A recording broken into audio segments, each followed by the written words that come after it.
Professor Ghulam مہدی صاحب، آج شب عاشور ہے، تقوی بھی ہے، صبر بھی ہے، عشق بھی ہے، عبادت بھی ہے، نماز بھی ہے اور صبح شہادت بھی ہے۔ شب عاشور کیا فرمائیے؟ بسم اللہ الرحمن الرحیم۔ آپ نے اپنی تمہید میں جو ارشاد فرمایا کہ آج دو طرح سے یہ رات بہت زیادہ اہم ہے، ایک تو شب جمعہ ہے، دوسرے ایک شب عاشور ہے۔ اور شب عاشور کا ذکر جب آتا ہے تو آپ نے ذکر کیا تو امام حسین علیہ السلام نے یہ رات باقاعدہ مہلت مانگ کے آپ نے حاصل کی تھی تاکہ ہم اللہ کی عبادت میں یہ رات گزاریں۔ بلکہ یوں بھی کہا جا سکتا ہے انہوں نے ایک رات کی مہلت انہیں دی بھی تھی۔ جی ہاں، تو اس میں مقصد صرف یہی تھا کہ اللہ کی عبادت کرنے کے لیے، اور اس کے بعد اتمام حجت بھی اصل مقصد تھا تاکہ سوچنے کا موقع ان کو دیا جائے۔ ہو سکتا ہے کہ ایک رات سوچ کے وہ راہ راست پر آئیں اور یہ اتنا بڑا جرم کا ارتکاب کرنے جا رہے ہیں وہ اس سے باز رہیں، لیکن اس کے باوجود موقع ان کو دیا گیا، اس کے باوجود وہ اس سے باز نہیں آئے۔ تو بنیادی طور پر اس سے پہلے بھی جو آپ نے سوال کیا کہ اس وقت عالم اسلام کا جو حال ہے، جو حشر ہے، اور اس وقت جو توہین رسالت کے خلاف بھی جو کچھ ہو رہا ہے اور یہاں پر ہمارے اندر بے حسی پائی جاتی ہے، اصل میں سمجھتا ہوں کہ بنیادی طور پر بات یہ ہے، دیکھیں اللہ تعالیٰ نے جو عبادت کا حکم ہمیں دیا ہے، مثلا نماز کا جو حکم دیا ہے تو اس میں یہ بتایا کہ ان الصلاۃ تنہی عن الفحشاء والمنکر۔ ایک نماز ادا کرنے سے انسان کو برائی اور بے حیائی سے وہ نماز دور رکھتی ہے۔ وہ کیسے؟ اس طرح کی اصل میں نماز کے مقصد کو سمجھ کے ادا کریں تو پھر اس کا مقصد حاصل ہوگا۔ وہ یہ کہ بندہ یہ سوچے، مجھے دیکھیں تھوڑی دیر کے بعد خدا کی بارگاہ میں حاضری دینی ہے، کیا ہی بہتر ہوگا میں اپنے آپ کو اس طرح سے تیار کر کے پیش کروں کہ اللہ کو پسند آئے اور اللہ میرے اوپر وہ راضی ہوں۔ تو اس طرح سے آپ تمام محرمات سے بچ سکتے ہیں اور تمام اوامر اور واجبات کو ادا کرنے میں کوتاہی نہیں کر سکتے۔ لیکن چونکہ بنیادی طور پر ہم جو کچھ اس وقت عبادت کرتے ہیں یا اعمال کرتے ہیں ان میں زیادہ تر دکھاوا ہے، ریاکاری ہے، اصل میں جو عبادت کی روح ہے وہ اس میں باقی نہیں ہے۔ اسی لیے ان عبادتوں سے مسجدیں بھری ہوئی نظر آتی ہے اور ہر طرف آپ دیکھیں کہ اس وقت اجتہام آپ ہر جگہ دیکھیں گے، لیکن اس کے باوجود جس طرح سے میں نے عرض کیا کہ وہ نماز کو بامقصد جو اللہ کو نماز مطلوب ہے وہ ہم ادا نہیں کرتے۔ نماز بھی ادا کرتے ہیں، جھوٹ بھی بولتے ہیں، نماز بھی ادا کرتے ہیں اور ہر طرح کی بے ایمانی بھی کرتے ہیں۔ تو اس طرح سے یہ ہے کہ نماز کے اصل روح کے ساتھ اس کو ادا کریں تو اس کا اصل مقصد حاصل ہوگا، چونکہ اس وقت ہمارا عمل اس کے برعکس ہے کہ ہم عبادت کی روح کو سمجھ کے ادا نہیں کرتے۔ اور جہاں تک واقعہ کربلا اور یہاں شب عاشور کا تذکرہ آپ نے کیا تو یہاں پر یہ رات صرف تقوی کا صرف ذکر نہیں بلکہ تقوی کے اس مقام کے اوپر آپ دیکھیں کہ جہاں صرف سجدے میں سر کٹانا صرف ایک ذات کی سے متعلق نہیں ہے، اور اس کے بعد یہ واقعہ یہیں پر ختم نہیں ہوتا۔ جس طرح سے آپ نے ذکر کیا کہ یہ واقعہ کربلا کے ساتھ اہل بیت رسول کے اوپر، آپ کے گھرانے کے اوپر جو مظالم ڈھائے گئے ہیں ان کی دنیا کی تاریخ میں کوئی نظیر نہیں ملتی، انسانیت کی جو توہین کی گئی ہے۔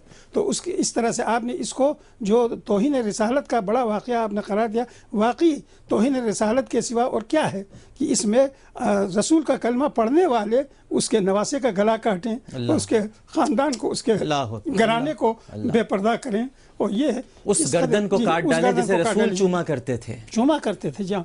اور پھر یعنی وہ ذات کہ جن کے متعلق آپ دیکھیں کہ حضور نے جو مختلف موقعوں کے اوپر جو آپ کے فضائل بیان کیے تھے، چونکہ اس کا تو وقت یہاں ہمارے پاس نہیں ہے۔ ہمارے ساتھ ٹیلی فون لائن پر موجود ہیں ممتاز عالم دین علامہ عباس کمیلی صاحب، ان سے گفتگو کرتے ہیں۔ السلام علیکم علامہ صاحب۔ وعلیکم السلام۔ مجھے اندازہ ہے علامہ صاحب آپ بہت مصروف ہوں گے، مختلف مقامات پر آپ مجالس سے خطاب بھی کر رہے ہیں، بہت شکریہ کہ آپ نے وقت نکالا ہمارے لیے۔ شب عاشور ہے علامہ صاحب، میں چاہوں گا کہ پوری دنیا میں اس وقت آپ کو سنا جا رہا ہے، آپ تھوڑا سا کنیکٹ کر کے واقعات کو کہ 61 ہجری میں جو یزیدی افواج نے اور اشقیہ نے امام عالی مقام سیدنا حسین رضی اللہ تعالیٰ عنہ اور ان کے گھر والوں کو جس طرح سے قتل کیا، آج اتنے برس گزر جانے کے باوجود ہم دیکھ رہے ہیں کہ ظلم و ستم کا یہ سلسلہ جاری ہے۔ اس کو شب عاشور سے کنیکٹ کیجئے کہ صبر تو اس وقت بھی موجود تھا، صبر بھی تھا، عشق بھی تھا، تقوی بھی تھا، عبادت بھی تھی، نماز بھی تھی، اور آج صبح شہادت بھی ہے، اور آج بھی یہی منزلیں ہم دیکھ رہے ہیں کہ مسلسل شہادتیں ہمارے سامنے موجود ہیں۔ پچھلے برس بھی جو عاشور کے جلسے پر اور جلوس پر حملہ ہوا اور کوئی تقریباً 50 کے افراد شہید کر دیے گئے، اور اس کے بعد پھر چہلم پر بھی ہوا، تو ان سب کو آپ کنیکٹ کرتے ہوئے اگر کچھ کہنا چاہیں علامہ صاحب۔ بسم اللہ الرحمن الرحیم۔ جی ہاں عامر لیاقت بھائی، آپ نے بجا فرمایا، کربلا کا واقعہ ماضی کا واقعہ نہیں ہے، کربلا حال بھی ہے، مستقبل بھی ہے۔ کربلا کل بھی تھی، کربلا آج بھی ہے۔ آج بھی یزیدی قوتیں حسینیت سے ٹکرا رہی ہیں، آج بھی خون بہ رہا ہے، آج بھی لاشوں کے انبار ہیں، آج بھی جبر کی قوتیں صبر کی قوتوں سے ٹکرا رہی ہیں، اور فتح صبر ہی کی ہو رہی ہے۔ صبر کا مطلب صرف برداشت کر لینا نہیں ہے، جی، استقامت بھی ہے۔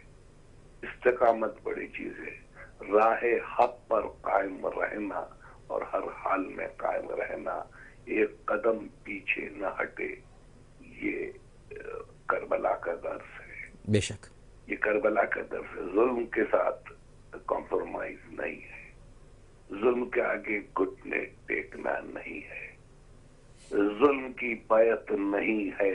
کسی دور میں بھی، کسی عہد میں بھی حسینی وہ ہے جو کبھی بھی کسی یزید کی بیعت نہیں کرتا۔